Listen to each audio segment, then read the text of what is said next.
నాతో పాటు, నా ప్రియమైన భక్తులారా, క్రీస్తు మనతో ఉండునుగాక, ప్రభువు స్వరం స్తుతించబడునుగాక. నేను అరుణ్ పిఎస్ మడ్కి. మీ అందరికీ హృదయపూర్వక శుభాకాంక్షలు. ఈ రోజు సెప్టెంబర్ 22వ రోజు. 2025 సంవత్సరం 9వ నెల. నేడు నవరాత్రి మొదటి రోజు. పశ్చిమ బెంగాల్లోని కోల్కతా జిల్లాలోని హౌరా రైల్వే స్టేషన్లో టెట్ మెట్రో స్టేషన్ నుండి బయటకు వస్తున్న కామో పట్రాటోలి నుండి వివిధ సమూహాల ప్రజలకు నేను విజ్ఞప్తి చేశాను. హౌరా నుండి బండేల్కు ప్రయాణంలో నాతో చేరాలని. అతను బైబిల్ నుండి తన వచనాలలో ఒకదానిపై మాట్లాడాడు.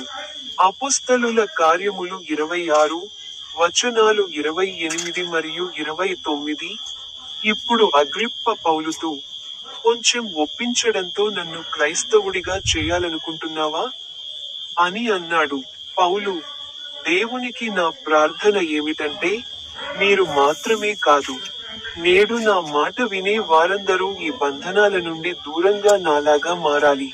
మీ అందరికీ హృదయపూర్వక శుభాకాంక్షలు. మరియు నా యూట్యూబ్ ఛానెల్లోని బటన్పై క్లిక్ చేయడం మర్చిపోవద్దు.